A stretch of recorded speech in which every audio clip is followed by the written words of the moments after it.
5.18을 직접 경험하지 않은 청년 세대들은 인터넷을 통한 5.18 왜곡 주장에 더욱 혼란스러울 수밖에 없습니다.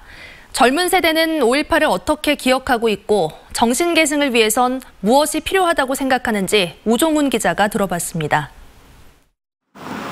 5.18 정신을 계승해야 할 청소년과 2030 세대, 이른바 밀레니얼 세대들은 5.18을 어떻게 생각하고 있는지 물어봤습니다.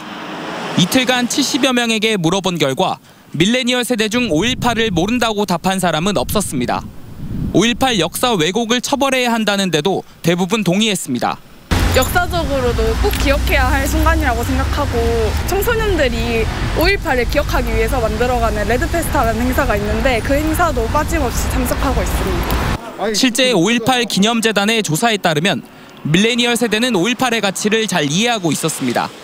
5.18을 알고 있냐는 질문엔 10명 중 7명이 안다고 답했고 5.18이 한국 민주주의 발전에 가장 많은 기여를 했다는 답변도 중장년층보다 높았습니다.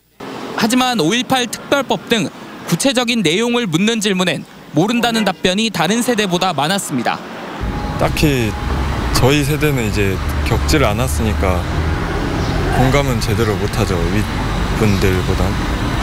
밀레니얼 세대는 5.18과 관련된 정보를 유튜브나 SNS로 주로 접하고 있었는데 5.18이 북한군 소행이라는 등 역사 왜곡과 비방이 심각하다는 의견도 꾸준히 증가하고 있었습니다.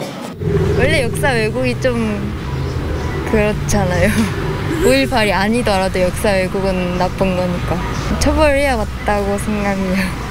반면 왜곡 폄훼 시도는 잘못됐지만 일반적 상식을 가진 시민이라면 현혹되지 않을 것이라며 대수롭지 않게 여기는 이들도 있었습니다. 신경 안 쓰고 그냥 어차피 올바른 사람들은 올바른 생각만 하고 사니까 좋게 흘러간다고 생각하고 있습니다. 5.18의 가치는 올바르게 이해하고 있지만 직접 경험하지 못해 구체적인 사실들까지는 알지 못하고 있는 밀레니얼 세대들.